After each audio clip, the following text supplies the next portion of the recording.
when there's no fight cards on a Saturday, it's depressing. I want to watch a fight card, bro. This guy is so addicted with the gambling, bro. Oh my, bro, we gotta, we gotta preach for this guy. Talking about demons, when Saturday I cannot gamble, I'm going crazy. Brother, don't bring him to the church. He's going to start to burn. Best podcast in the business. The name is Show Me the Money.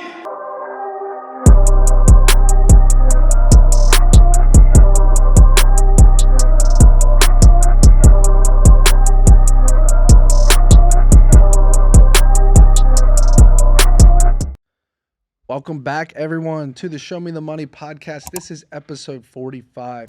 And before we start the episode, we have some beef to settle. Quite literally, the Gilbert versus Moicano bet presented by Palm Beach Meats. Moicano, this is why you don't bet, brother. You lost your big-ass picanha steak. You guys are about to see this picanha. Wait till you see this thing. Bro, look at this. Man, I don't believe I didn't see, bro. That's the first time, bro. That's fucked up, bro. That is a monster, dude. You're gonna do this is purebred Wagyu, Australian beef, bro. You bet this on, who did he bet on again? I don't remember now. Jalen Turner. You bet Jalen Turner. Fuck you, Jalen Turner. No, don't say that Jalen right now, bro. Shout out to Jalen, you know, the guy. No, shout out, bro. I didn't know it was that good, the picanha, brother. Check So out the don't picanha. bet, bro. These kids, that's why we don't bet. You know, you keep your food, you keep your money. Let me just check that shit, No, brother. you're not gonna check anything because Bro, you lost. Look at this guy. Let's go. That's why you don't bet, bro. I don't want to bet. Hey, you want to bet? Punch in the face. We want to bet next. We want to punch in the face. You see, bro. Right. These guys Bro, crazy. Let me ask Gilbert something. When you cook that steak with the family, are you gonna at least save a slice for Moicano? I will. No, I gotta give him a piece for sure. That's a good friend, bro. And honestly, that's why I don't like to bet.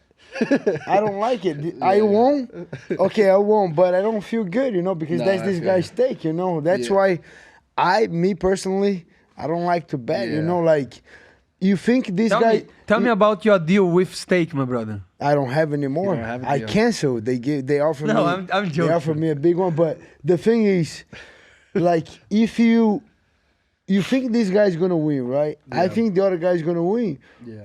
Why we need to bet? Like, is your opinion? Is my opinion? It's good that you don't agree, but like, yo, that's No, but tell you that one makes thing, it fun, but more Gilbert, fun. No, but let me counter. The guy make 100K, brother. That's why. Let me counter his argument, okay? It sucks taking something from your boy, but I love taking 100 grand from a multi-billion-dollar company. You know that feels good. when you win, right? When you lose, it sucks, right? But be honest, if you take all your losses and all your profit throughout the years, do you think you made more money or you give more money? UFC, I'm up big on the parlays. Now, if we talk gambling, like blackjack, slot machines, lifetime as a kid, down for sure. Down for sure. Down for sure. I'm talking about pure gambling, like Yeah, like casino. losing money. All together, you're negative. Altogether negative, but I was gambling at when I was 16 years old, 14. Guys, So that's not a good example. UFC cycle parlay is up big, bro. I had two of them over a year span, under a year span. So But it's pumping. But shout out to the cycle parlay this weekend. Roman Delidze. Shout out to Coach Erick Nicksick. He's gonna come on the pod at the end of this episode. You guys make sure to stick around for that. He did a fantastic job getting Roman Delidze ready for that fight. And that's what ultimately brought home the cycle parlay. The first two legs were Kevin Vallejo's by KO. That dude looks like Illia Topuria on the feet. The way he moves and boxes, man, it's incredible. And then shout out to Mon Blackshear. Hurt in the first round, rallied, got the fight to the ground, got a submission in the very end of the second round. So the cycle parlay hit. It doesn't hit every week. I wish it did, but I'm hoping we go back-to-back this week. That would be sick. But anyways, let's move on from the betting. I know the subscribers hate when I talk about my parlays too much, so let's talk about some news. First and foremost, I got to ask Moicano, did you see Conor McGregor at the White House for St. Paddy's Day? What was your thoughts on that, bro? Did you see it? I saw that. I don't know, brother. I don't know. He was. What he said? I honestly I didn't see him locked in the camp. What I saw that he was there, but I didn't know what he said. He went to he was of course to meet President Trump, and then he went to like a meeting room, and he was talking about bad stuff on Ireland, right? He was talking about how like illegal immigrants are taking over all that stuff. But one thing is for sure, I think he is going to be running for an office. I don't know. What do you think? Because by far he's the most popular athlete in UFC history. Yeah. Yesterday we saw that, right? And doesn't matter if he's involved in some controversial stuff, people still know his name. And the problem with democracy is that if you're very popular, people gonna vote you. Doesn't matter. Yeah. So I don't know. It is crazy. You think that's why he was asked to go on Joe Rogan? I don't know. He didn't even say it was him, but I think everyone assumed it was him. He's like, I have a good guess for you. I guess he was saying it was him, right? Yeah, he was. Hey, Joe Rogan. Okay. Yeah. Well, I didn't know if he had like somebody else for it. Yeah, like, he better go there because I don't think we want this guy here, right? I'm just kidding. Nah. Hey, we'll take Conor on the podcast. Conor, we want you on the podcast, brother. We're gonna eventually have him. We have to. Another guy right now making headlines, Bryce Mitchell.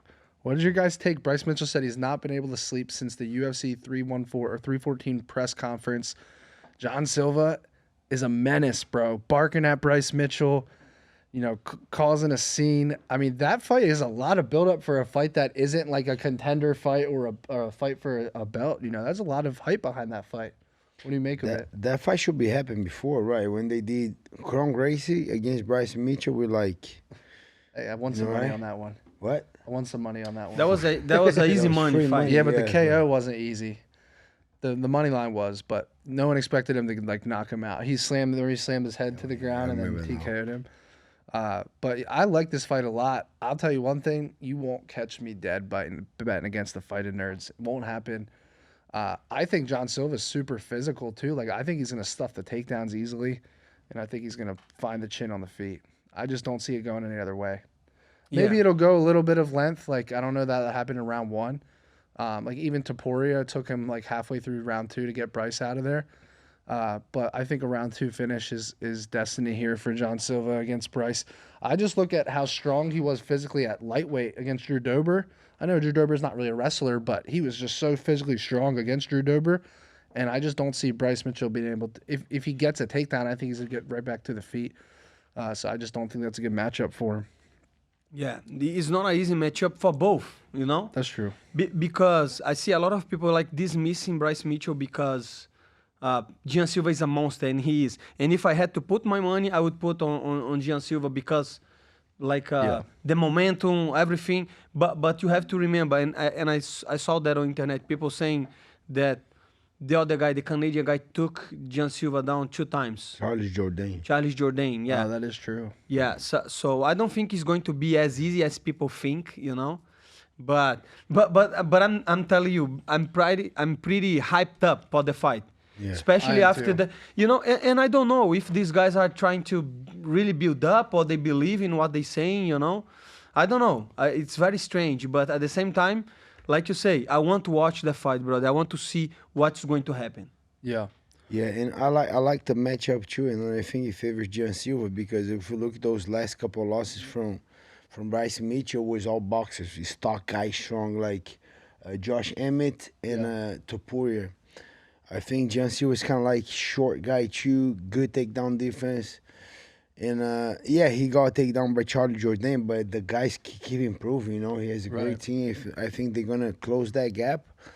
And, I think he wins it. And whatever, Bryce Mitchell's been crazy lately, right? Like, after that saying about Hitler, and then I was seeing demons. I do believe freaking demons are real, Not like that, but I believe in the spiritual. I think it does happen, but I don't know if the guy's dreaming.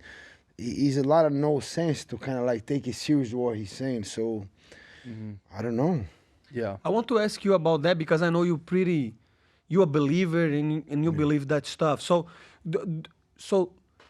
how can you know if it's true or not? In the meaning, if you listen voices, that could be God or that could be like psychosis or some stuff, or I don't know. How do you know it's real or not? I do believe the spiritual life is real. People like, I think there's a lot of demons out there. I do believe. I think that's why it's two ways. I do believe in Jesus, and I try to follow as much as I can. But I do believe if you believe in good, the bad is out there too. And I think people have a lot of trauma, a lot of problems with sleep. It's a big thing where a lot of demons come on when the guys are sleeping, when the guys are drinking, when the guys are like, not everybody, but the guys gambling, the guys going out. No, I know, but he even said, you even said himself, right? It's like whenever you start chasing, when you go to the route, it's hard. You're right? feeding the demon, but right? he knows. He said that before, but I think with drink, drugs, night, like I think it's a lot of bad things. That freaking carnival in Brazil, I don't think. And I think it's real, you know. So I don't know how real it is with Bryce Mitchell, but I believe in that. I believe, bro, you gotta start praying. You gotta get through that. But I don't know. It's very hard. Something happened to me. I come on my phone. I don't have a mentor. I don't have a guy to speak. I come on my phone. And these happen. I don't believe in that. Social media not gonna help you, bro. Like that's something That's coming bad to you. You go to a mentor, go to a guy, go to his pastor, go to his church, go to a friend, go to a parent, go to a guy that can help him go through that. But don't get your phone and try to. I don't know. They think the phone is like a psychologist that they're talking through. You know. Well, they're not giving no feedback for you. You know. Yeah. That doesn't help. That's my question for you, Gilbert. Because like Bryce, do you think like part of him is split between like actually being a fighter and trying to build the fight, and then the other half of him is like this is what he believes? Because like you're saying, there's no benefit of him saying that to the phone, but do you think a part of him does understand the business side of it and is actually trying to build the fight by talking about it, or do you think he's trying to talk about it to actually help the issue? That's a good question. I don't know. That's what. No matter what is working. You know? It is working. But it's working. Yeah. I do believe he does a lot of things on purpose. Yeah. That flat Earth thing, the Hitler thing, the other thing. We're talking about him right now. So it's working what he's doing. So But I think if you really wants help and he wants to get out of this, social media is not the Brother, answer, but the problem with social media is everything that you throw out that is like out of the pocket, people gonna watch. That's the fucking problem, you know? Right. Nobody gonna talk about good deeds, you know, good things, because that's boring. People want to hear crazy stuff. People want to drama. Yeah, exactly. You know, so it's just the way the algorithm is built, right? To spread like bad message. So it's hard to know what is true and what is not nowadays. Yeah. But I do believe if you want a real help, if you want to really, that's a good point, you know. Don't go to the social media, bro. Go. That's a good point. Go take your time a little bit. Sometimes you gotta stay alone a little bit. Sometimes you gotta hear to your mind. And a lot of guys don't. The mind is so strong, but those guys don't hear. They get music here, music there. They're gonna work out. They have a music. They go in the car. They put a music, bro. Sometimes you gotta listen to your own thoughts, you know, like, and people run away from that. Yeah, fair enough. All right, let's move on. Next topic. I want to hear your guys' opinion. Ankalaev's coach said that Peloton may have been greased during the fight. What is your guys' thoughts on that? And have you ever thought, you guys are both grapplers, have you guys ever thought that maybe your opponent has greased before? No, I never had. One time when I fought Masvidal, Hey brother. I thought that, but you know what happened? He had I figured it out that when I fought Jack, I had how you call the dreads, The braces. Yeah. In Masvidal had the braces, but the braces they put a lot of freaking gel. I don't know what they put on that, and that whenever I start sweating, that thing goes on your whole body. So whenever I fought Jack, my body was all grease, and I lost a lot of scrambles. It was so slippery, and then when I realized after the fight that was my own brace. Wow, is that why you did the hair? Yeah, no, I did. I didn't know, but I did. But that's why I'm not doing that again. So that's why you're now. Cut. Yeah. That's why I cut. And then when I fought Masvidal, I kind of felt that he did, but wasn't true. Was the freaking Bryce from the hair. So And you think that was from his hair or yours? from his when I fought Masvidal, I didn't have it. Masvidal had it, Got so it, it was got from it. his hair. Okay. And then So when do you think UFC should ban this stuff or no? Yes or no? But do you think it's I don't intentional? know, because a lot of girls have to do. The girls not gonna shave. The girls, what's the answer for the girls? Yeah. So, But if you're saying this is definitely affecting the fight. sometimes it does. Sometimes it's too slippery. I don't think Pereira did. So I don't know. I we never know. Man, but but let me ask you I mean, something, Peloton's brother. bald, so Yeah. if he did I don't something, think he did. Yeah, he's bald. And another thing is like when you go to the fight, Yeah. they check. They check. yeah, They they check. put They hands see. on you. They see if you grease or not. So if the referee, the commission let you fight, that means that you clean. So then why would Magomed's coach say that? Like how hypothetically, if you get checked before the fight, how could you even do it? I don't think you can do it, but I just think I don't know what they're saying. I think they just trying to. Yeah, to say that to say something, Yeah, Build a say that rematch. he Yeah. stopped the takedowns because of that. Yeah. Yeah. But one thing is, I gotta address that for the referees, because we all know the rules, right? The rules is hands closed, hands not like that.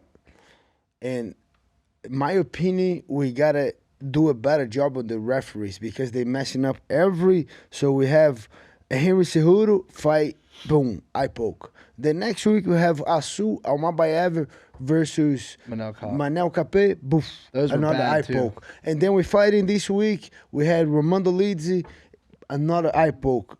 So referee, please, that's the rule. We already know the rules, right? So whenever we're getting ready to a fight, we had the range wrap before we walk in.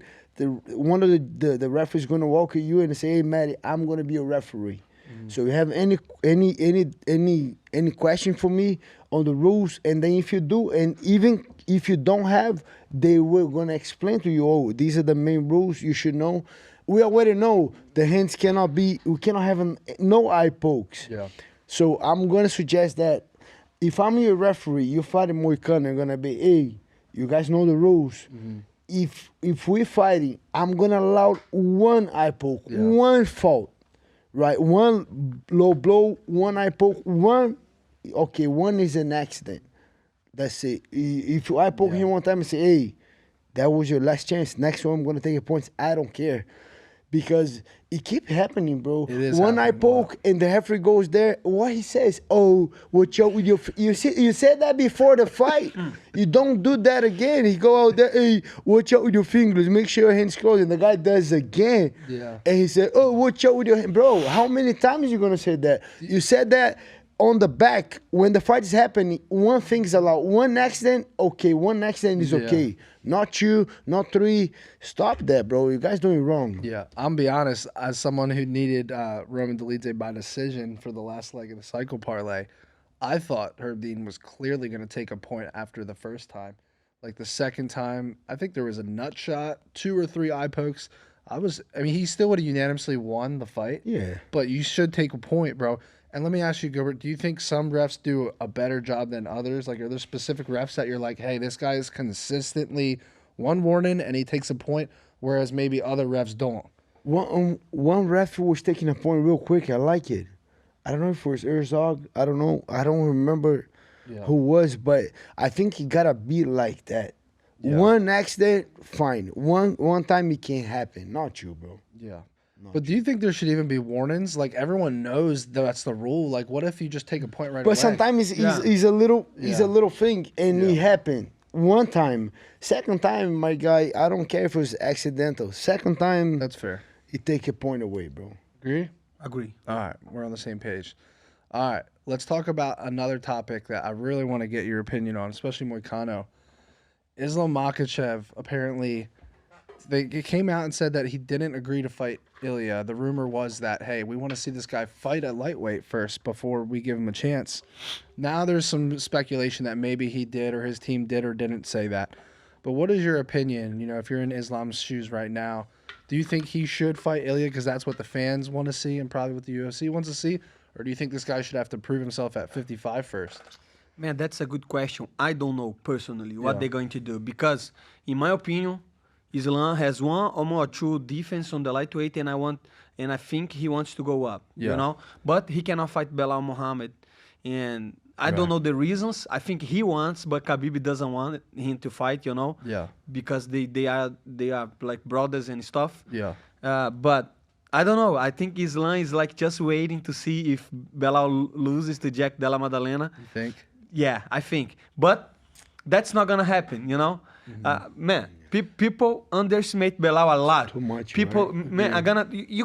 Maybe you don't like him. Maybe you don't like his style. Yeah. But he's good, brother. He's good. He's good because the way he beat Sean Brady, and Sean Brady now is doing very good and probably gonna make a huge fight against Leon Edwards in the next couple weeks. So That's this weekend. this is this weekend. Yeah, we're gonna talk about that. So that's my whole point. I think I don't want to see Islam fighting Gaethje, you know? And You don't want to see that? No. I think a lot of the fans do. Yeah, don't but think- think about that. He lost to Holloway, and Holloway lost to Topuria. I don't know. 155 right now is on a mess, you know? So if you were the UFC and you were able to dictate who Islam fights next, who would you put as opponent? Would you do Oliveira? Would you do Arman Sarukian? Would you do Topuria? That's tough because if you look to the top 5, we have Arman. Arman is not fighting for the title because he pulled out on the last minute. Yeah. We have Charles that lost to Islam and only beat Michael Chandler. And Michael Chandler is not in a good position right now. Right. Coming off several losses, you know? Yeah. And he was dominating on the wrestling by Charles. And then you have Gaethje. I don't want to see Gaethje fighting Islam because he lost to Max Holloway. And then he beat Fiziev. And all respect to Fiziev and to Gaethje, I didn't take the fight. I was too heavy. But at the same time, he got the fight on short notice. Right. Fiziev, 2 years without fighting, coming off a injury, and then get the fight on 10 days notice. And before Gaethje had lost to Max Holloway, so I don't want to watch the fight.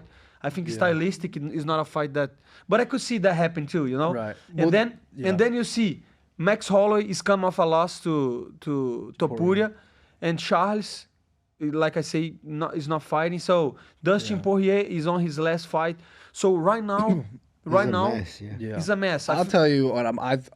If I was the matchmaker, I would do whatever it takes to make Ilia Topuria versus Charles Oliveira. It's not gonna happen. Winner faces Islam. It's not gonna happen. I know, but Charles that would be said many such times. That would be such a banner. No, he actually. I saw something recently today that he came out and said he might have.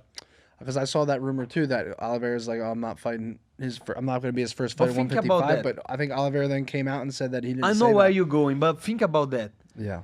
Charles, in my opinion, is only fight Islam or Arman Sarukian. Why? Yeah. Because that's the fight that he was most competitive against it, right? Yeah. It was a 3-round. Now they want to see in 5 rounds. Yeah. Arman wants to fight Charles because he beat Charles on the first. So it's a good rematch for both. And it was and a they're close both decision, close, too. yeah, close decision, and they are close to the title. Yeah. So nobody's gonna fight Topuria on the top 5. They're not gonna give him Dustin because Dustin could knock him out, you know, and then go out.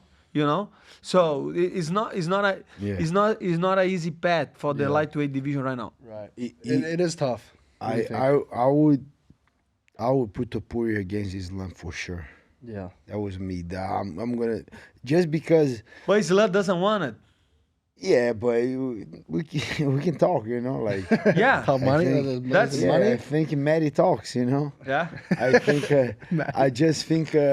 They are talking for think months that's the right now, fight. my brother. Yeah. I think that's the fight because. Yeah, yeah. If he beats, and then I got mad with Roman when I see homo fight thing, and then you saw what he said. I don't like it. No. I saw the homo fight channel. In a perfect world, And they then he put said, if Ilia Topuria beats either Poirier or Charles, then it won't be Islam for another 45. They saying if Islam beats Topuria, they're gonna say, oh, he beat another 45. I don't think so. That 45 is a freaking champ. Yeah. And he sleeps. I agree. He put freaking Max Holloway. Volkanovski to sleep and Max Holloway to sleep. Yeah. And he's a big star right now. Yeah. I think Pereira was undisputed #1 in the UFC. Then he lost.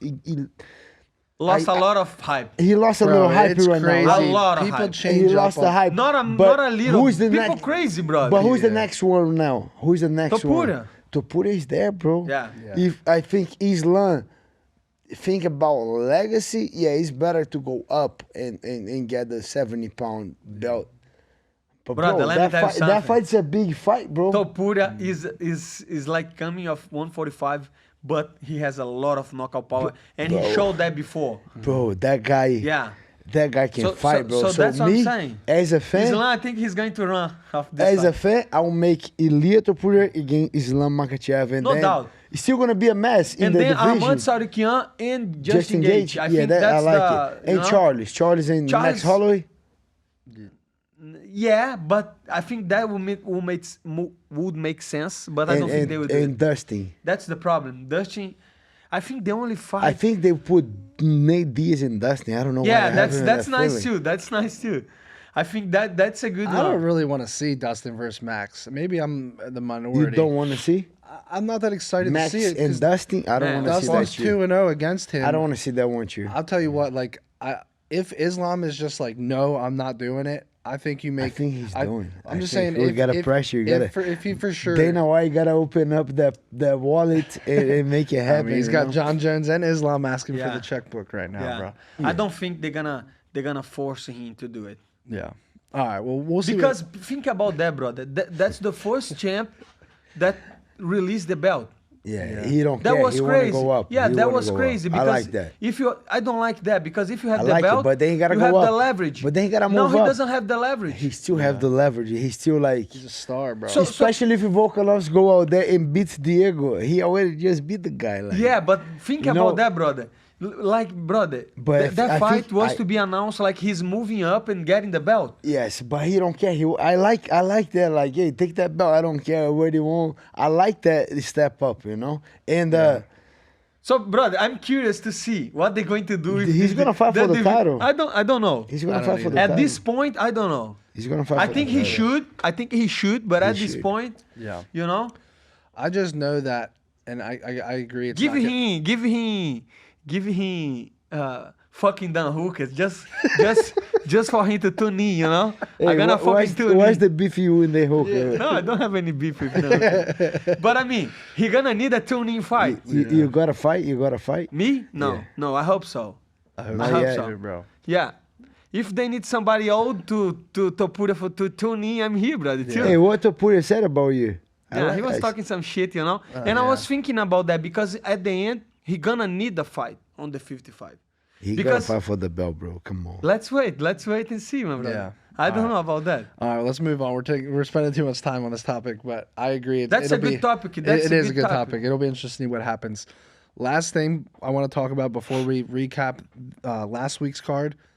What is your guys' opinion? Netflix versus ESPN. As fighters of the UFC, would you guys rather see the UFC with Netflix or with ESPN, or do you not really care? Brother, 2 months ago, I bought a load of shit of TKO shares. Really? Yeah. Nice. Because I knew that deal with ESPN. Actually, a very smart guy told me that. You know, he was saying, "Hey, next year they're The gonna." Brazilian guy, right? No, not Brazilian. No. Dan Lambert, the guy's a genius. You know, American Top Team. Yeah. I don't even know if I can say that on the podcast. But he said, look into it, TKO shares, because Smart. they're gonna end the contract with the ESPN, and if Netflix buy that shit with WWE TKO, the shares going, and the shares is up a lot. Wow. When You did know? you, what day did you buy it?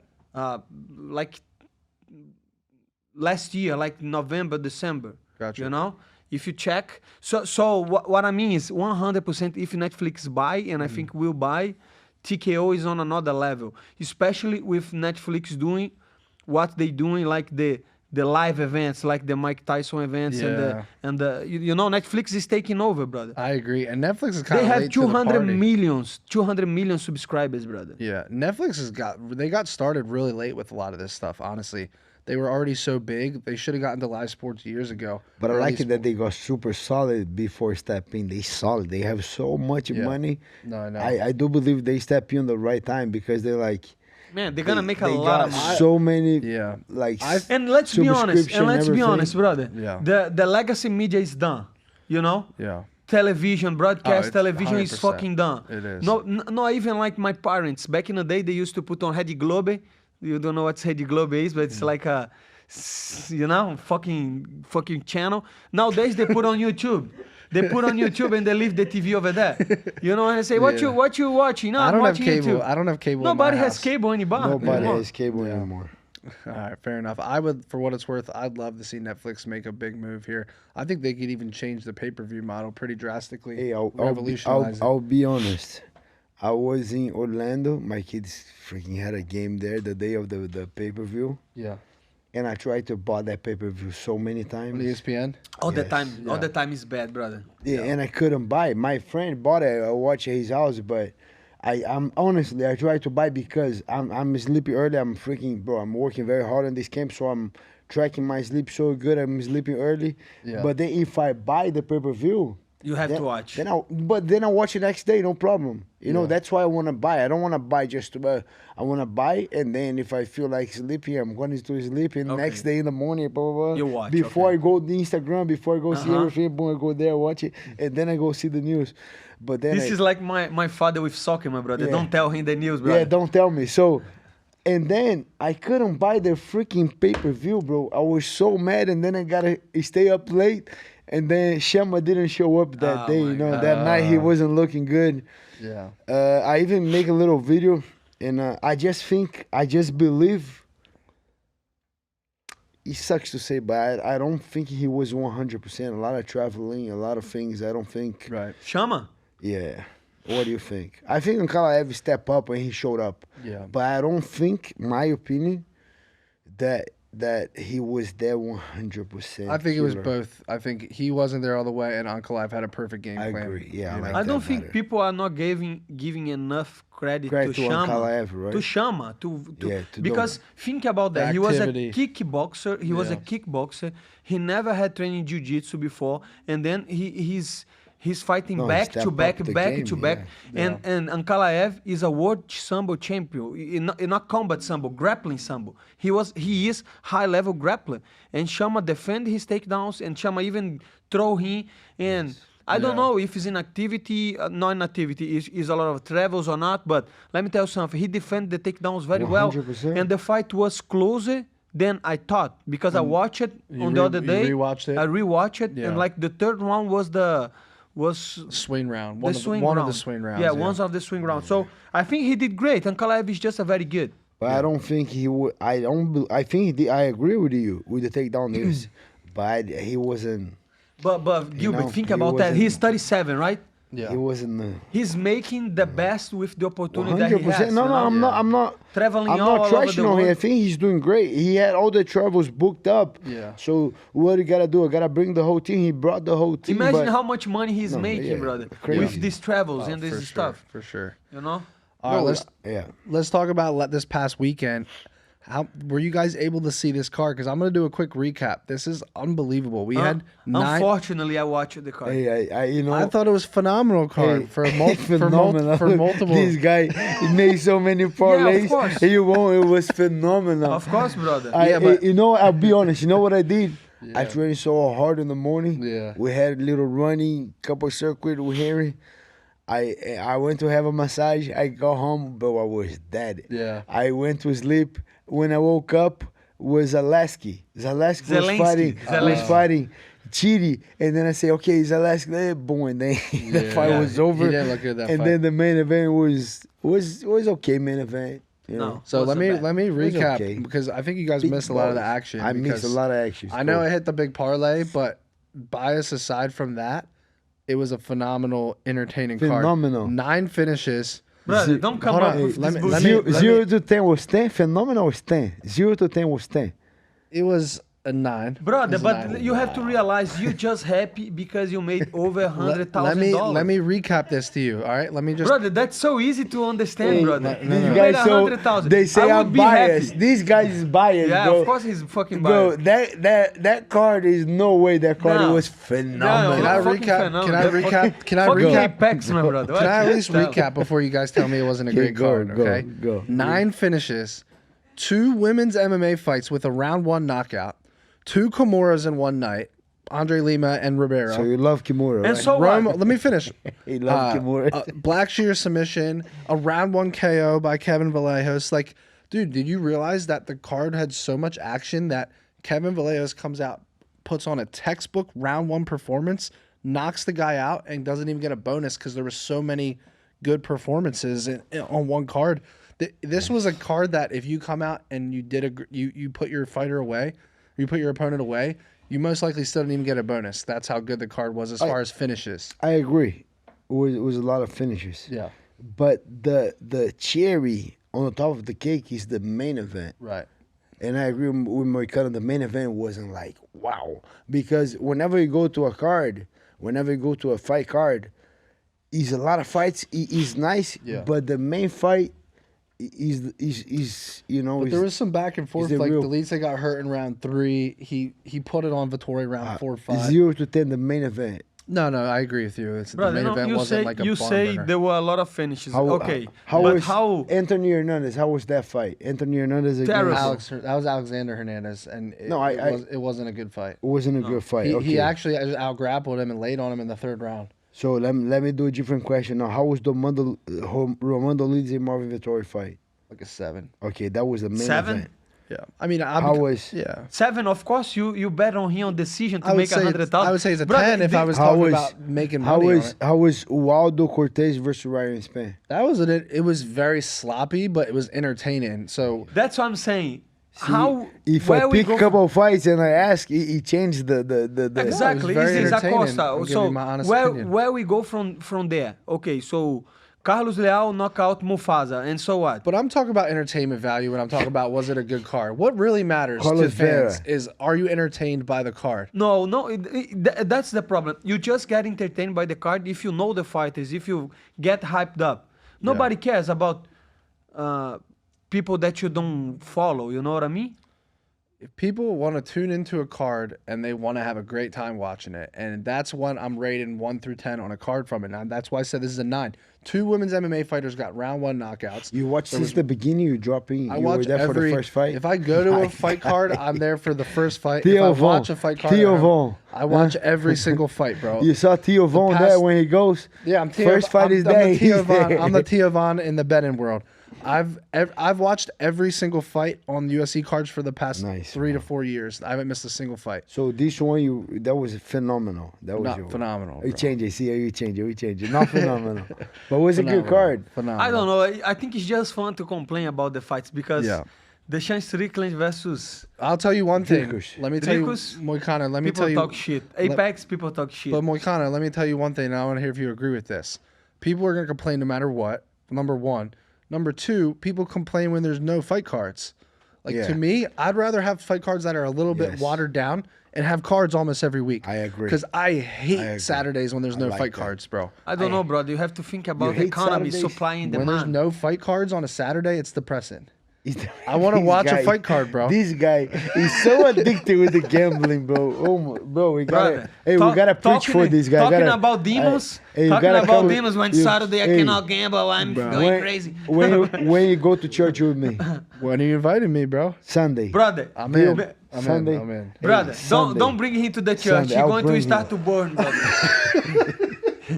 If he walks to the church, he's going to leave. That's fucked up, bro. We're gonna change this guy's life. Hey, Sunday morning, 9:30. Oh God, I'm at the Hard Rock. 9:30. 9:30 on a Sunday. Do you want him to be on the church? 9:30 a.m. Deal. I will go to the church with you within the next 2 weeks. Wednesday night. Wednesday night is good. The next Sunday night. Because I'm literally at March Is Wednesday Madness. night or Sunday March morning? Madness. I'm down for Wednesday night. Wednesday night tonight? Oh, that's tonight? No, tomorrow night. Tomorrow night. Today's Tuesday, yeah. 7:30 tomorrow night. I'm in. But he's not going to understand because it's Portuguese. No, but they have the translation. Portuguese? They have a translation. I didn't know that, bro. But what am I signing up for? Hey, they have a translation. You get your headphone, you sit down. It's like translated in real time? Yeah, real time. All right, I'm down. Let's see. All right, I'm in. Okay. All right, I like that. Let's talk about some of these fights. So, Pastor Gilbert over here doing the Lord's work, my brother. We're trying. Let's go. All right, let's start with the main event. Roman Dolidze versus Marvin Vettori, okay? I got to ask you guys, because Vettori's known for his chin in the UFC. I want to ask Moicano's opinion. Who is the best chin in the UFC, and where would you rank the top 5? I think Vettori never got knocked out, right? Correct. Not even knocked down.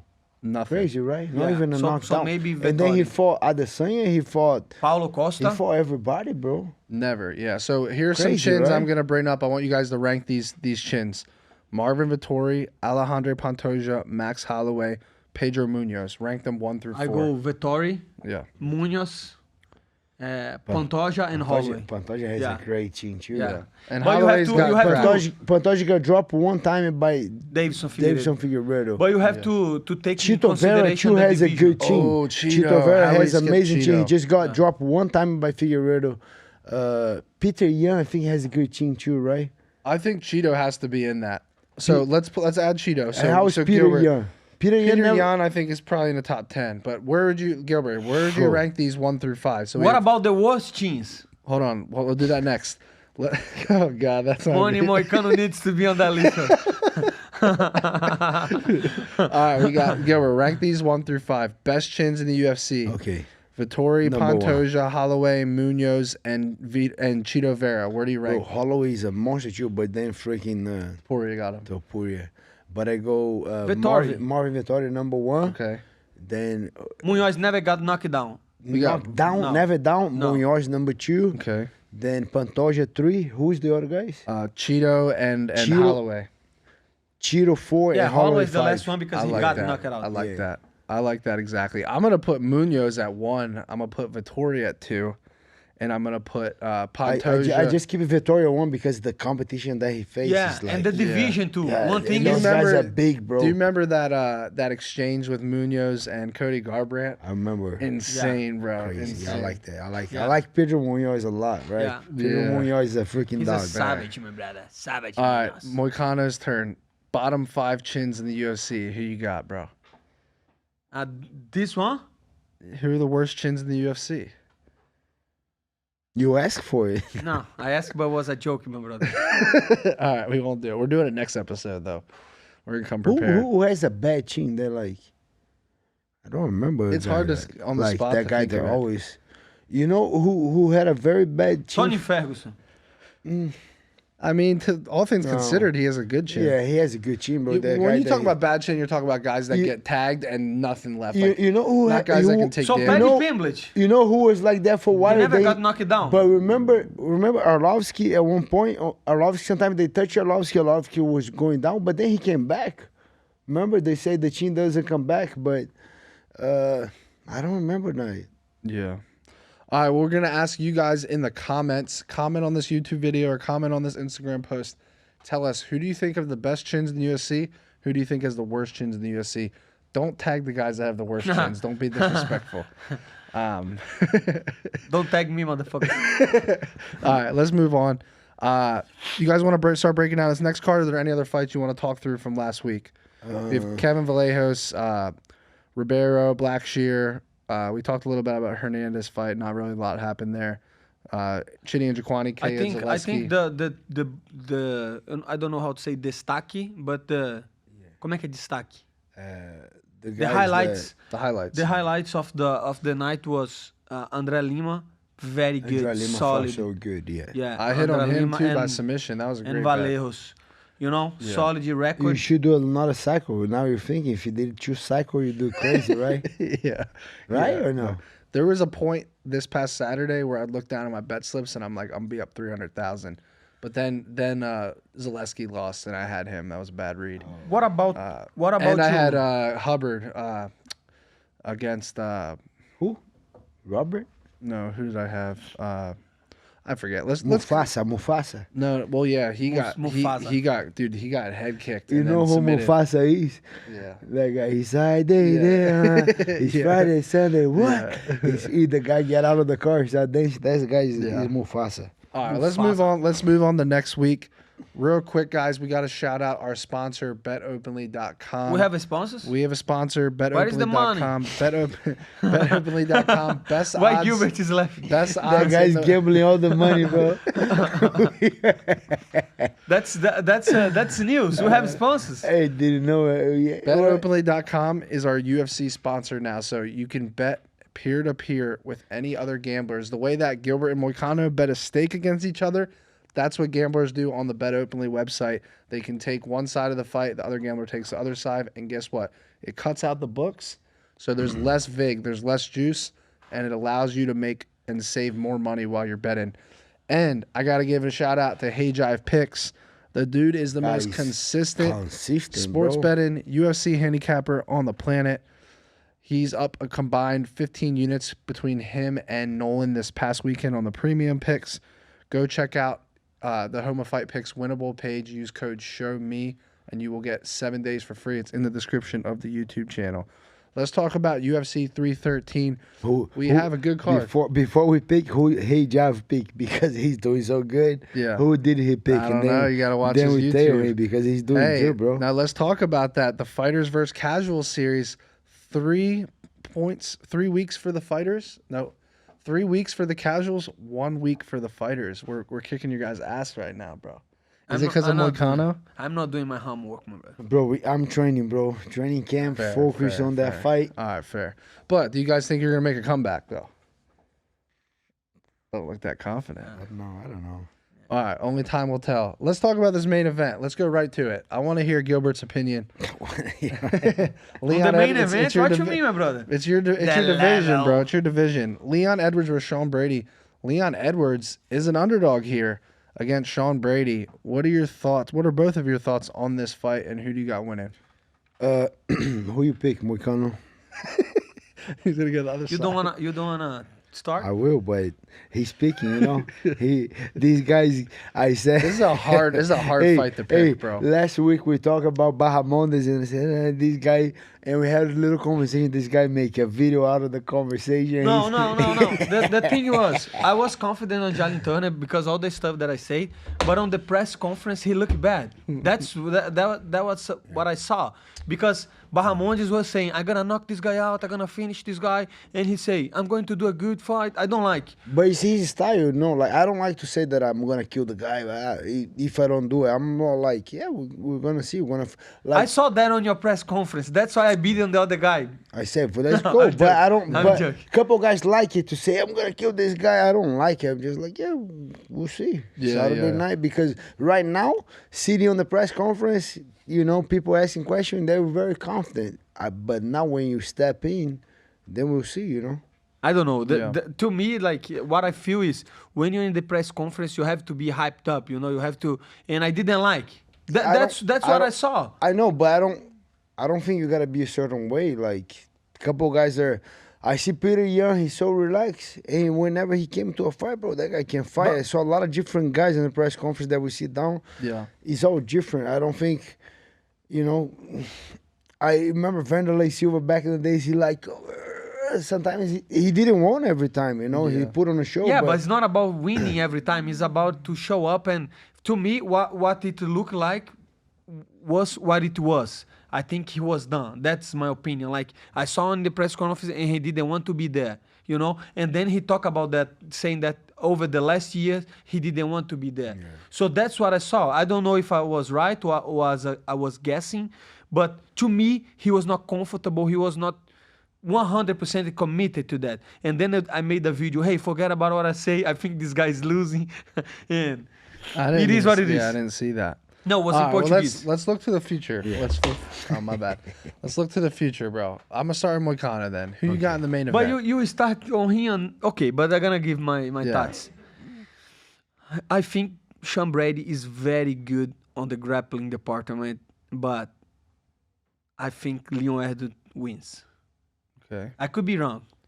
It's a very hard fight, I think, to predict. Very hard fight to predict. I choose Sean Brady on my Portuguese channel, so yeah, I understand. So I'm gonna be right in one of those. This guy. So you're gonna say, hey, I say. But look, the way I see the fight is I see a very close fight too, because when you see Leon Edwards' last performance, Bilal Muhammad kind of laid the path to beat him, you know. And Kamaru did that a couple times until he got knocked out, but he was controlling, he was doing all of that. Sean Brady, very strong, coming out a good win, but I'm like, if Sean Brady is able to put the pressure and take him down, yeah, it's going to be a hard fight. But if Leon Edwards will be able to defend and roll, keep the fight on the feet, oh, bro. Leon Edwards is a freaking monster, bro. So long, Jamaican, lank, fast. Who you choose? I just think, let's see which Leon Edwards is going to show up. If it's the Leon Edwards freaking hungry to get the title again, I think Leon Edwards will win. But if Leon Edwards doesn't show up a little bit, bro, Sean Brady's going to destroy him 5 rounds, like, put pressure on him. So it depends, in my opinion, depends who's going to show up. If Leon Edwards is 100%, I'll take Leon Edwards. If he's 90%, if he's not there, Sean Brady takes that one. So Depends. So depends who shows up. I think I'm leaning a little bit more towards Sean Brady. Yeah. But he's a very close fight. In my opinion, it all depends which Leon Edwards shows up. Yeah, I'm leaning towards Sean Brady too, just because I think he's really good momentum, and I think he's more confidence than he did back in the day when he fought Bilal.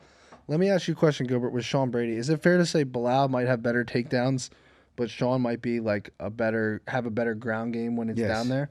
So do you think that Sean Brady has a chance to get Leon out of there on the ground, like with a submission or some sort?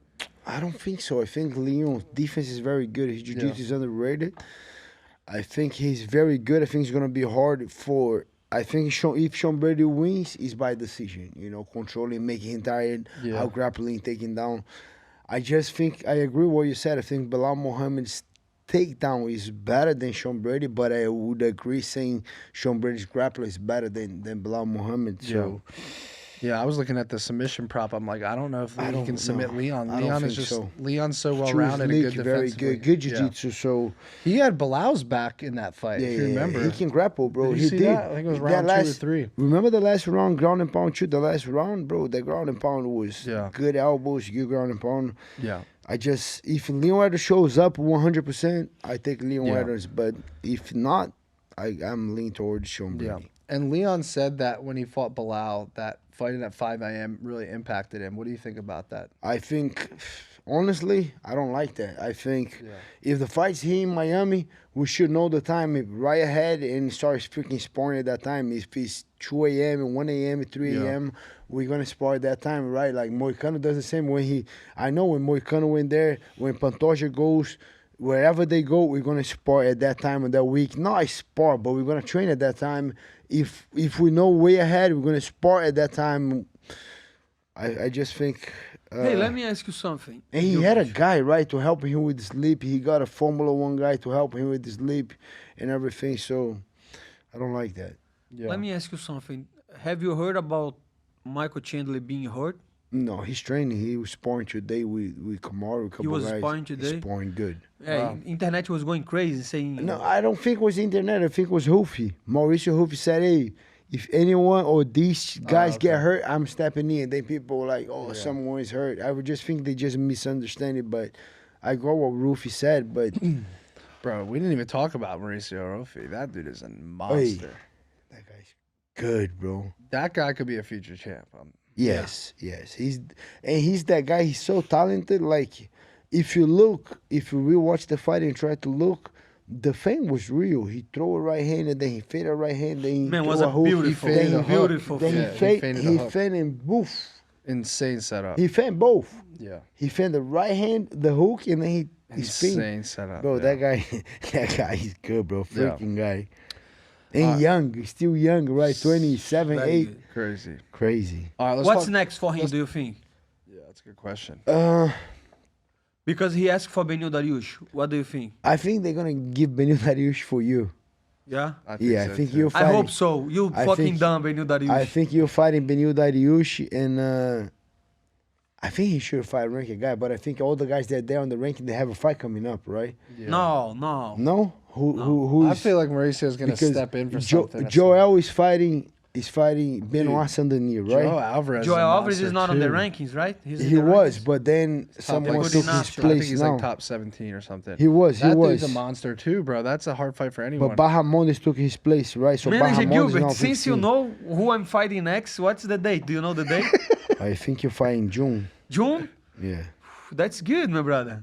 Let's you go. have time. So, but How much you charging? who Grand Dawson is fighting? He has a fight coming up or no? I don't think so. Grand Dawson against Hoofy is a good test for Hoofy. If That's Hoofy pass this guy, That's a hard fight for both guys. Yeah. if Hoofy pass this guy, then everybody runs. Yeah. But if he I bet doesn't, you- Brother, if he pass Dawson is no, very good. but that's what I'm saying. If he pass this Yeah. test, No, if he pass Everybody Grand Dawson, gonna I don't run. want to fight him. everybody gonna run. But Jalen Turner, man, shout out to Jalen Turner. I hate the guy going. You hate the guy? I hate that the guy's going to The retire level at of 29. disrespect you see? Saying The they're guy- hating the guy? The guy 29 years old talking about retirement. And the guy's so young, I just think, bro, go out there, get the help that you need. There's a lot of good psychologists. I saw he just got baptized and he started walking through his faith right now. Yeah. I just think we all go through a hard time, through the hardships, but try to get good people around you to help you to get better from it. I still have a lot of fight on this guy. I still believe for sure we don't know what is inside, but Maybe we he need need like to a time clean up. off, 1-2 years. Maybe he need a little time off and recover, but go get the help that you need. Don't wait. Right. Don't. And I saw a lot of people was kind of like supporting him, and then he would give a little interview. I was impressed that people were supporting. Sometimes we are overthinking what people think about you. When he said, I was surprised with the support. Why? Because you were waiting for a lot of hate that was coming. Yeah. So you overthink what people thinking about you. That's one thing, bro. Get out of there. Go get your help. Go to a psychologist. Go through thing. I still believe in you. I hope you're not done. I hope you still come back and get another run because I have a lot of fun watching these guys fighting. So I hope it's not the end. But then he's top 13. They're going to take him out. He's still on the rankings? Yeah, number 13. But they say that he was removed from the roster. Like Not yet. I see the UFC roster, they removing him. But I don't know, still in the ranking. But then Benoit Saint-Denis fighting Joel Alvarez. Oh God. Patty is fighting Chandler. Wow, the Physique rankings. just fought. Bro, Tell the that's a- rankings on the top. Who is top 15, 14, 13? 15, Bahamondes. 14, Grand Dawson. 13, Jalen Turner. Another 13. Benoit Saint-Denis, 13 too. Paddy Pimblett, 12. Rafael Fiziev, 11. Moicano, 10. Benil, 9. Let me just tell you something. Paddy Pimblett, right? Paddy Pimblett. He beat, who he beat? Bobby Green. Bobby Green. Bobby Green was 15 when he beat Bobby Bobby. Green. And now he's 12, right? Yes. And then if he beats Chandler, what could happen? He's going to be on number 5. Listen to me. No. Yeah. He's going to be number 5. And then Max he going, Holloway is 5. He's not passing but they're Max. gonna, or even No way. 6. They're gonna No put way. him on the. No. Dan Hooker is 6, but he might be 6. Seven. He but might be 6. He will be seven. 7. He'll be Seven. 7. He might be 6, 6 or 7. Yeah. And he's going to fight for the belt with wins over Michael Chandler and Bobby Verdi. No way. Don't you think It that? is possible. It is possible. It's not possible? so. I would like to see that, to be honest. I would like to see that, my brother. I don't think so. I think he's beating Chandler. Then things get rough after that. All right, we gotta move on. Let's talk about this co-main event. I want to hear your guys' opinion. Carlos Ulberg versus Jan Blachowicz.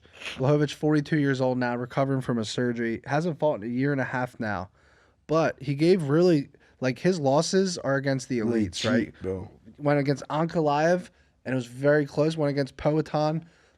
I actually that fight went the distance, right? Yeah. One of the fights, Yes. one of the only fights that Poatan has gone the distance outside of. It was super close. It was very People close. think He won 2 rounds to yeah. 1. I rewatched that fight, and it was a clear how you 29. score? It was a clear 29-28 What, based huh? off of damage for Poatan, but it was very close. Clearly? Clear on the rounds From the judges. The Judge swing Matty round Betts. was because Blachowicz just wrestled him in that round, and Poatan did more damage the last 2 minutes of that swing round. Clear win by Judge Matty Betts. Hey, I'm a better judge than some of these guys. I think you guys would even agree with that. What about Sal D'Amato, brother? I would. Show some love to Sal D'Amato. Sal D'Amato, every time. Shout out to him. Shout out to him. Hey, Sal D'Amato, we Shout want out you to on the him. pod. I won't say it. I don't. I can't keep Cut that. disrespecting people, bro. Hey, remember that. Tafa is fighting in Iowa. Stop. He's I already fighting apologize. Iowa. I already apologize. He's to fighting Tafa, bro. Iowa. Hey, watch out what you Watch talking out, about. brother. Sal D'Amato is a gangster, my brother. What's your picks? Jan Blachowicz versus Carlos Ulberg, bro. Who you got? I got Polish power all day. Really? Yes. He's a plus 230 dog. Polish power, one takedown, man. Bet the house, my brother. That's Really? Yeah, Power. easy money, brother. I like Carlos Ulberg striking so much. I like the way he moves. I like the guy a lot. But I think Polish power is the last chance, and that guy's coming with everything. He's gonna try to eat that guy. Does he have like a Glover Teixeira like running him right now? I think so. I think that's the last. He one, had, you know? brother. He had. He was champion. He was old. No, I Yeah, know, but that Glover guy- did, at like young 40s. Glover went on that crazy run. Like that's what Blachowicz has the chance to do right now at light heavyweight. If he beats Carlos Ulberg, then he's probably one fight away from a chance. He's a bro. Polish power. That guy. That guy is a he's freaking winning. monster, Yeah. bro. He's winning. I think he's a winning too. But I like Carlos Ulberg. I like Yeah. Carlos Ulberg a lot. I got Carlos Ulberg by decision is my prediction. I'm on the other side I here. think you gotta change that, brother. I just think he's gonna be able to stuff the takedowns or Tell get him- back up, tell and him he's we're gonna gonna. outstrike You think him. you gotta change that? Yeah, of course. Well, this is why the casual versus the fighters series, bro. We're gonna be on opposite sides here. So, I just believe that the UFC is trying to build Carlos Ulberg. Hey, Carlos Ulberg could be like the next Poatan type, bro. How you like that Kevin Holland against Gunnar Nelson? Yeah, that's a tough one to call. You know what I'm gonna say to you guys is that Kevin Holland at 170 is a great fighter, and at 185 he's not good at all. I agree. Brother, take I it easy. think- You're going to talk shit about Hey. Kevin Holland? Anybody can see that, bro. Look No, at his hey, fights at anybody 85. can see that? But Kevin Holland, it's just the way. I like the way he fights at 172. He's Brother, a that monster. level of disrespect. You know what I think? You know what I think? He needs to get a little bit more discipline, make the weight and everything. And I think he just, I don't Focus. know, more. It looks more Hey, focused at 170. Before He's- you say the I level, think Kevin Holland beats Gunnar Nelson I at agree. 170. Before you say the level of disrespect, just know that I'm one of the bigger Kevin Holland fans. You always say that. You bigger Junior Tava fan. Yeah, told yeah, Kevin you say Holland- that. You say that. Oh, I'm big this you guy cannot fan. use all the time. No, I commented on it. Don't I'ma tell you use a that story. all that you've been using that all the Use time. it only sometimes. Every time it's- I'm a huge fan of Blachowicz. Oh, I'm a huge fan of Porter. Oh, I make a lot of. Hey, stop, change it. I don't know. I like this guy I'm gonna since tell you a story. high school. Okay? I'm gonna tell you a story. Kevin Holland's last fight, I commented on his Instagram post and I said, "I'm betting the farm on you." He commented back and said, "You're betting a Pepsi on me or something." Or like 2 pennies and a Pepsi. I forget what he said. But my point is, he was fighting monsters at 185, dude. Yes. He's just not thick enough. He's not big enough, bro. At 70, he is elite, dude. I think he can be a top 5 guy at 170 because he's got crazy reach. He's got good jiu-jitsu. He's got good power in his hands. I think that Gunnar Nelson versus Reiner de Ridder is 2 different monsters. Like, Nelson's just not as big. Oh yeah, no, Reiner de Ridder, he's there at the gym. That guy's huge. Yeah, bro. so Hey, like hey, let me ask you: is he really good in jiu-jitsu? He's good, bro. Did you 14 grapple him? Not 14 yet. submissions I'm to looking 0. for a Friday, but not Yeah? yet. Hey, Tell me, brother, Hey. because he's going to fight Bo. hey, but he's good. I think. Oh, you're I talking think about it's, Reiner I de think it's Ridder. going to be a easy night for Nicky Bo. I I mean, think Bo Nichols losing, bro. Do you think? Really? Do you wanna bet? This guy, bro. Do you wanna bet, yeah, brother? run the I'm state, run the confident. picanha back. Bring no. That picanha don't. That picanha cannot bet anymore. We gonna. That picanha's weird. Hey, we can bet. Yeah. These water bottle wanna bet. No, Yeah. no, but I'm 100% sure Nico. Hey, Bo Reiner Nico, de Ridder is winning 100%. no fucking I'm way, very man. confident on that win. Brother, there is no fucking way. Look at what I say. Reiner de Ridder is winning No that way. fight. No way, brother. No way. I'm see. telling you. Okay, so Yeah. so let's wait and we bet on the next episode. Yeah. All right. We'll come around to that. But Kevin Holland 9-inch reach advantage over Gunnar Nelson, and Nelson has that it's kind of like that Wonder Boy type stance, that karate stance where I think Holland could just chop his leg down and Yeah. throw a straight hand and catch him. And the thing is, Gunnar Nelson haven't been. That guy was out for a while. He right? was he fights once a year pretty much. So yeah, I think Kevin Holland just. Or no, he fought twice in the last 6 years, dude. Kevin Holland is the complete opposite. Kevin Holland He's fighting fights every so freaking- much, yeah. and they keep improving, keep fighting. I think. All right. Well, Kevin Holland wins. consensus. It sounds like you Kevin Holland. Yeah. All right, we're all Kevin Holland. Let's move on here. Molly McCann is fighting plus 165 underdog. Do you know much about her opponent, Moicano? Short notice. Alexia Tainada. Tainara, yeah. no. Brazilian, right? No, yeah. She was supposed to fight Stella Nunes, and I think Stella Nunes, even though she was a huge underdog, she would be a good underdog on the card. Yeah. But looks like she had some problems with the visa. Yeah. I don't know the other girl. What do you think? I think Molly McCann might have some issues on the ground in this fight, or potentially. I don't know though. I haven't watched enough footage on her opponent, so I don't really know. But her opponent does have 6 submission wins. Yeah. McCann's a little more experienced, but I think maybe it's a buy low spot on Molly McCann. She lost all of her hype, and she's now an underdog against a girl that most people don't know. You who trying it is. to get some beef with Molly McCann too, Oh brother? my god, bro! I can't say anything on this show. How's about your guy? You have your guy, ATT guy fighting Chris Duncan? I want to ask you against about this, Jorson. dude, because Who Chris said Duncan, who wins this fight? 3-1 underdog, and he looks locked in. He looks Chris dialed. Duncan. Yes. He's looking. I like the guy. Brother, Yeah. let me tell you something. Yeah. Very heavy hands. He's not like he's technical, but he's not really fast. On the So striking. he's slow.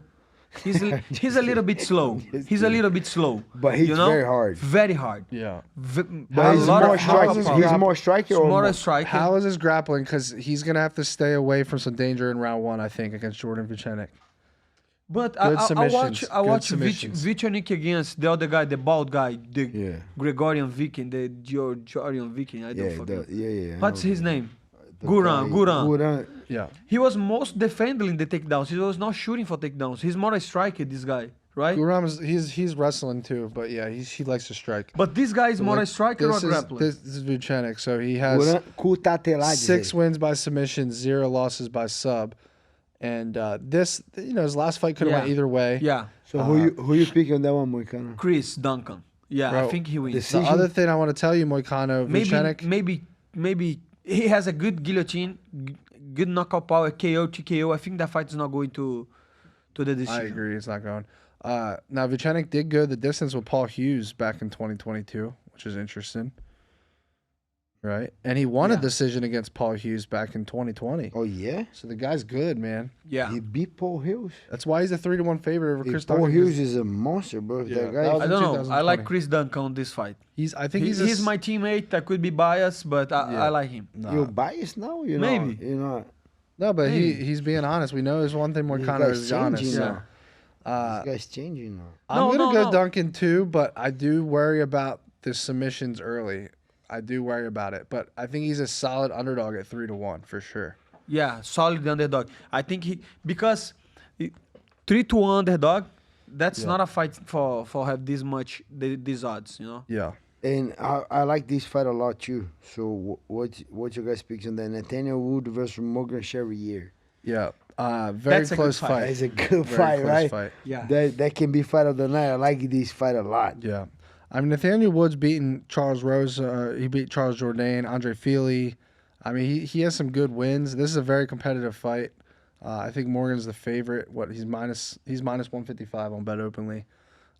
20-10 record, 12 KO wins, 3 submission wins for him. He lost a tough fight to Chepe. That's a tough opponent. So Chepe Mariscal. Chape Mariscada. Very good fight. That guy's good, bro. Yeah.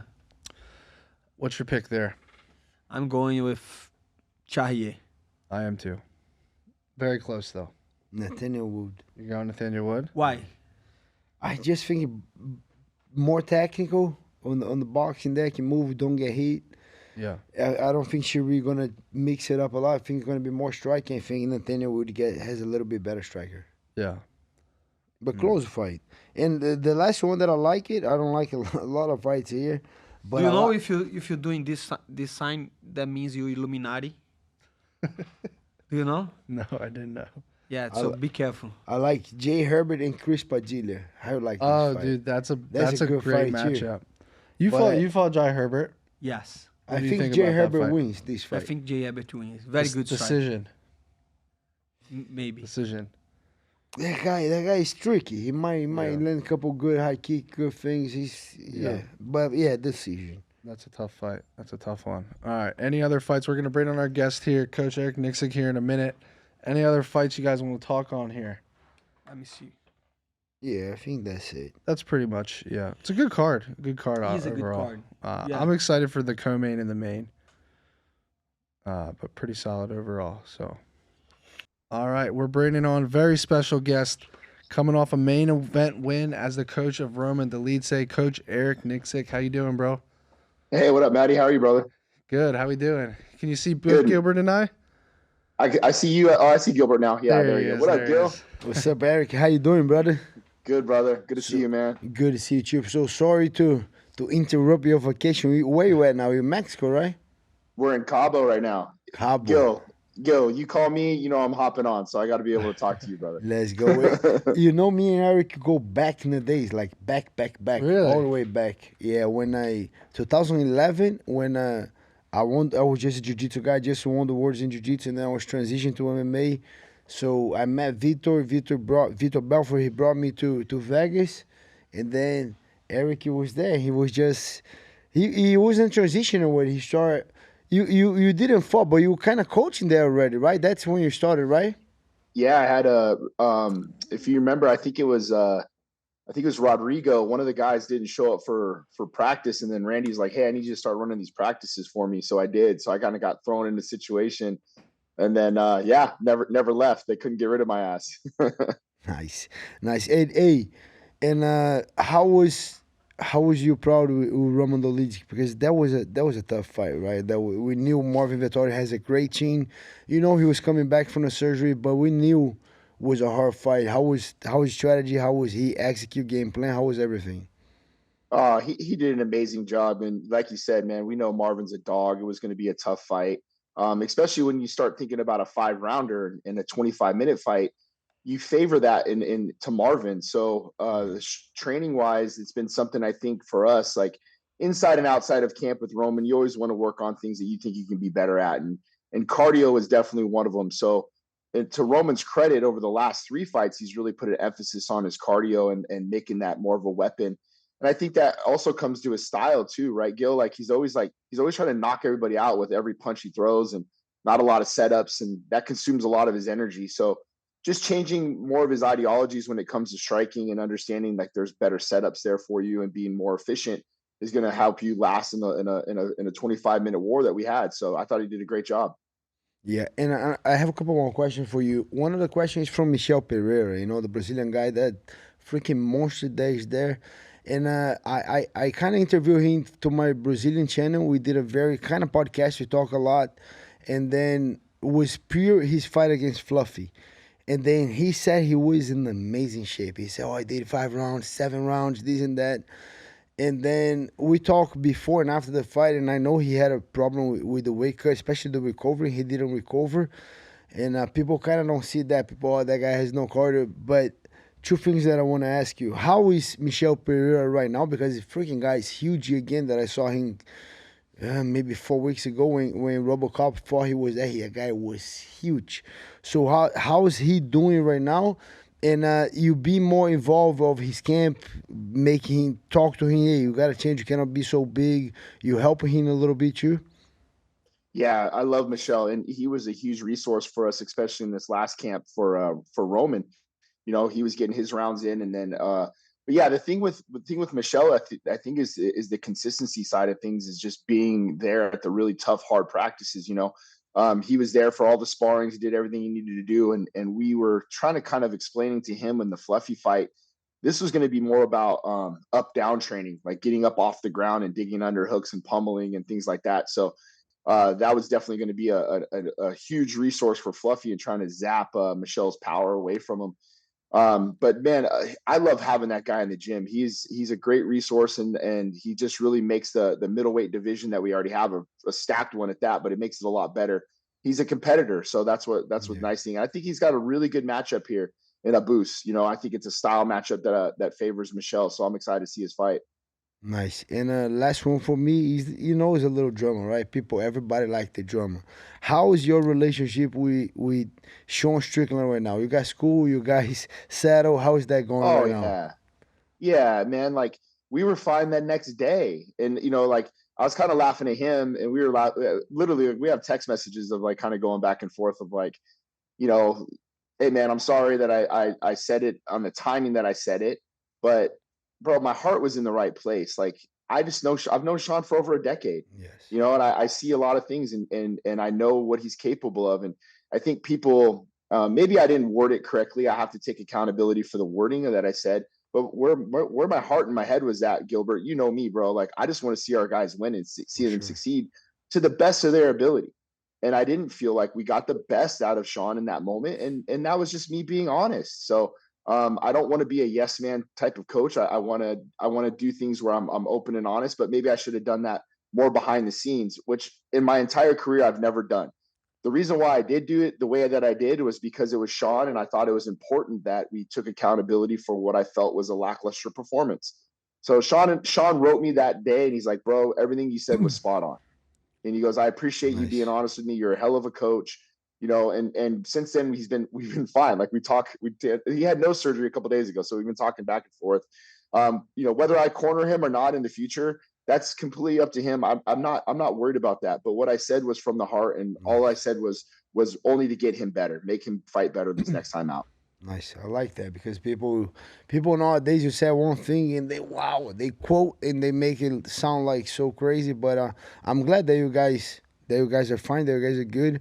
And yeah, last one for me is who you got next there, because you got a stack freaking G, you know, like you got Dan Ige, you got Sean Strickland, Dolidze, Mitchel Pereira, and so on. Like, how's your schedule look like? How you do? Like, you studying fights all day, making strategy all day, holding pads all day, and then travel, and then not travel. Then you're lucky because you're in freaking Vegas, so you don't need to travel to the Apex.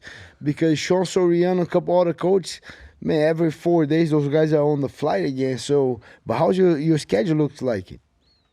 Schedule's deep, man. But I actually love it, Gilbert. Like, it just keeps me on my toes. I love to study. I love the tape watch, you know, and then, you know, talking to these guys and putting game plans together. The nice thing about having at the Apex is obviously the travel, but it does become difficult because you have like a fight week at home. So you're still like being a dad, you're still running the gym and doing everything else. So it could get it could get tough over time. But for me, man, I love what we get to do for a living, and you know, the travel, be able to be on the road with your friends and go and win some big fights. I absolutely enjoy it, bro.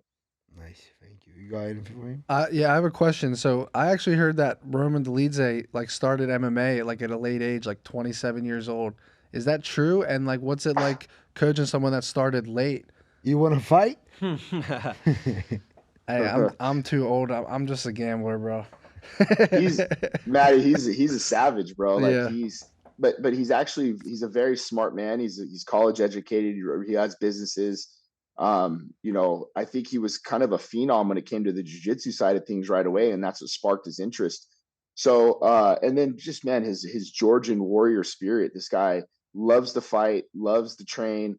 You couldn't ask for a better guy in the room. You know, he's a little spazzy at times. You help people with spinning elbows all the time. But tell us that story. I don't know if these guys heard it. I don't know. You sent me a video. He did hear it. Okay. I don't know if Moicano heard it. Moicano. We were warming up in the back, and you know, he's Moicano. He's super spazzy. So like in sparring, he'll throw spinning elbows all the time, and you know, he'll have an elbow pad on, but still, you know, that's dangerous, man. Like, you can't do that shit, Roman. So we're warming up in the back, and I'm telling him all the time, like, hey, if you want to spin on the pad holder, I'll catch him, whatever. So all camp long, we were doing the throw the hook, miss the hook, and then spin, and I'll catch the backside of it. And that was it. It was one elbow. It was a spin, and I'll catch this one elbow. And then in the warm-up, he throws it, and then I cut back the other way after the elbow, and he throws a second elbow that I was not expecting. He smoked me right in the nose in the warm-up, man. So, yeah, and I look over at, like, Marab and all the guys, and they're all like, oh, shit, you all right? And I was like, God damn it, Roman. Typical spaz. Hey, Coach, how are you? Moicano here, and I have a question for you if you be kind enough to answer us. So, first thing is, I want to know, like, me as a fighter, me and Gilbert, we have coaches, of course, but I want to see if you can give us advice to, like, what do you think I should get better, you know, what, as a coach, you know, because we have our coach, but it's always good to see what other coach think. What do you think Gilbert needs to be better? What do you think Moicano needs to be better? And another question, that's my second question, was when you was talking about Sean Strickland on Ariel Helwani, you said something about that you're not training fighters that want just money. They want to be champions. So I want to ask you, how do you manage that? All your fighters, do you know they're gonna be champions, or how do you deal with that? Well, let's start off with that question first, Moicano. And let me say this, bro. I absolutely love your style, man. I love watching you fight. Love what you do on the mic. So this was being able to talk to you, bro. I was super happy. But when it comes to the Sean Strickland situation, I didn't utilize my words as clear as I needed to in that moment. What I meant was guys with a championship mindset. I know all the guys that I coach are not going to be champions. I understand that. But the Dan Iges of the world, and I know Gilbert knows Ige very well, they approach every day with the mindset of wanting to be a world champion. And what I was saying in the Strickland thing was, I know that Sean kind of shied away from being a champion. Like, it wasn't important to him as it would be for most other guys that are in the sport. And that was my thing that I was questioning, is what are your motives then? If it's not to be a world champion, is it to make money? Is it to do all the things? And I asked that question not to like challenge him, but as a coach, you just want to know, like, what's important to you and what motivates you on a day-to-day basis. And if it's not to be a world champion and your motives have changed, then tell me so I know how to approach coaching you better. Yeah. Then you don't get frustrated, right? I want to know what you want as a fighter so I can help you. If you don't want to be a champion, fine. What do you want? I want to make money, or I don't know, whatever. I like that you gotta be clear, right? You gotta know what the guy want. Yeah, and the other question was like, what we can do to get better, and don't talk about the arm triangle because I'm working on that.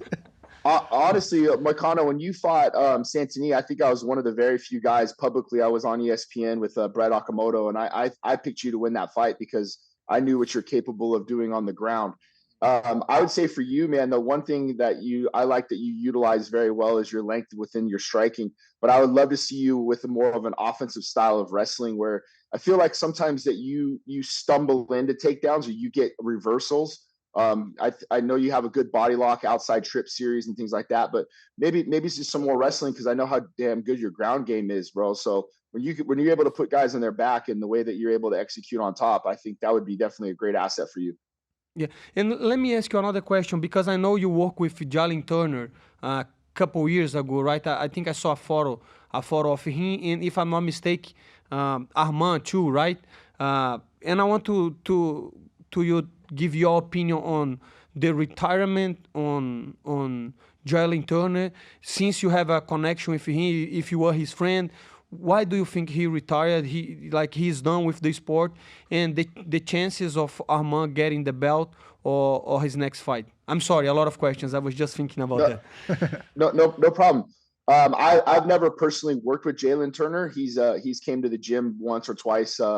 I think in between camps and stuff like that. As Gilbert knows, I'm pretty open door guy. So if guys are in town, I love having guests in. But I never really got to work with him on a one-on-one basis, but he was an amazing guy. I feel like what I hear about Jalen, and this is just my own assessment, that he kind of like, he didn't really have a home gym. I know he trained with Pat over at Ruka. He was kind of bouncing around here or there and didn't really have like a coaching staff. So I always kind of wondered what his, where he was, what his camp looked like. And I think this time he went out to Florida. So I wonder if this is just kind of a family thing, like he's invested so much in this, and over time, maybe his wife and kids, I don't know if he's married, I don't know his situation, but this wears on people, and this might be that one of those situations where he just needs some time off. Yeah. And the last thing for me, since you were talking about your gym and like you open to people go and check it out, when you work with somebody, what's the difference? Like because I know some people are like head coaches and they have another coaches like doing the pads and doing the strategy. How do you think the head coaching should be approached? In the meaning that, okay, I'm gonna do your schedule, I'm gonna hold your pads, I'm gonna how it works with you? I like to sit down with each individual. I think everyone is different. And I think as a coach, you have to be adaptable to the fighter, not only to the fighter, like their personality, but their style. You know, with Francis, it's a different way that I approach it than I would with Sean Strickland or Dan Ige or Puna. Everyone kind of needs their own thing. And I think that is the importance of being a coach is it's not my way, it's our way. We're able to sit down and kind of figure out what we need and how I can assess and help you out. What role do you need me in? You know, I also don't take the percentage that most coaches take. I try to leave some room for other coaches so that it's more like a team effort. I don't want a fighter to feel like, well, I got to pay this guy 10 and this manager 10 and this guy this and this guy that. It allows me to be able to work with a lot more other fighters, but it also allows other coaches to make a good living as well throughout the gym. So it brings a lot of camaraderie and it brings a lot of good people through. Oh, nice. And another one for me, because since I started talking, then I have curiosity because I watched the Mike Tyson videos of you, of Francis, he teaching Francis Ngannou, and I saw you there, and I wondered if you have like boxing experience, and if your MMA experience can help on the boxing. I want to know, how do you feel cornering boxing? And because a lot of people try to dismiss MMA fighters as strikers, right? Especially at this level. And Ngannou obviously did good on boxing, right? So I want you to give your perspective on being a corner of a MMA elite fighter and to be on boxing too. What do you think about that? Yeah, it was nerve-wracking, to be honest with you. Like, here we are fighting arguably the best heavyweight in the world in Tyson Fury in our first boxing match. So it was nerve-wracking, but you know, I talked to a lot of guys that I talked to Teddy Atlas, I talked to Chris Algieri, a lot of guys that I know within the boxing industry, and thought about an approach and how we were going to take this fight. And the one thing that I was thinking about was not trying to be, you know, a traditional boxer. We wanted to try to switch stances and do things that we do within MMA to cause confusion to a typical boxer. And that's what stuff that we did with Francis in the MMA career. So why not keep trying to do it? And we got the idea because I remember years ago, this is before Francis thought about boxing. He was sparring Joe Joyce before we fought Stipe. And, you know, Francis got in there and, you know, inherently you want to try to box, you know, you want to try to outbox this guy. And Francis is getting tuned up a little bit by Joe Joyce. And then we got in the corner and I was like, hey, man, like, get in your switch stance series stuff, like switch cross and step throughs and, or, you know, things that we see a lot in MMA. I know this guy's not going to really understand these angles. So let's put him in the corner post like we do. And let's start like putting him in the corner post funnels and start putting our offense together. And sure as shit, Francis hit him with like a switch cross. And then Joe Joyce thought he could exit. And then now all of a sudden Francis is southpaw and lands a big southpaw overhand. And Joe Joyce is like, oh shit, I didn't even know what I got hit with. And then it kind of like made me realize like a lot of these boxers are so used to conventional exits, conventional boxing, that if we could be unconventional in a conventional sport, then maybe we'll have an advantage. Yeah, I agree with you, especially because if you try to box against a boxer, you're going to be on the bad side, right? So make it ugly. And my last question is, since the UFC is starting to do this promotion with boxing, probably you're going to see a lot of crossovers, right? Boxing and MMA. I don't know how it's going to work. Do you have an opinion on that, or UFC taking a part of boxing? I love it. And I think it's important to have more competition, you know, and as we see, if it provides more opportunities for more fighters to make more money, I'm all for it, man. I'm all for it. You know, people, I think, always want us to like rag on Jake Paul or make this like rivalry with this. I don't have any issues with these guys. And what they're trying to do is bring more eyes to the sport and more money in everybody's pockets. So if he's a heel or if he's this or he's that, I don't care. I think all these guys are doing a great job of bringing more money and more eyes to the sport and I know the UFC will do that with their promotion style. And that was something too, like, to go back on Francis. Francis wanted to stay with the UFC because he wanted the UFC to open up Zuffa boxing and allow him to be able to do both. This is something Francis talked about when we were negotiating in after the Cyril Gane fight. So it's very interesting to see now, and I'm glad that Dana's getting into boxing, but this is something that we've all wanted for such a long time. Yeah. I got two quick questions. Number one, who out of your gym or out of the guys you train with that you think would do the best job if they did a crossover to boxing, obviously outside of Francis? And then last question, who do you lean towards in the main event this weekend, Leon Edwards or Sean Brady? So in the gym, I'd definitely say Sean Strickland. I think his style definitely fits a crossover. Chris Curtis as well. I think Chris Curtis would be a guy that would do very well. And a couple guys you might not have heard of, but we got a young kid named Puni Pagoa. He's a flyweight. I think he would do Hawaiian, very right? well. Yeah, Hawaiian. Yeah, I know this kid's good. Yeah, he's good. He's very good. Yeah, in the main event, I got Sean Brady. I just feel like the blueprint is there, and I think Sean Brady can do what Bilal did and do it better in a better style of ground and pound. A guy that can take you down but hold you down.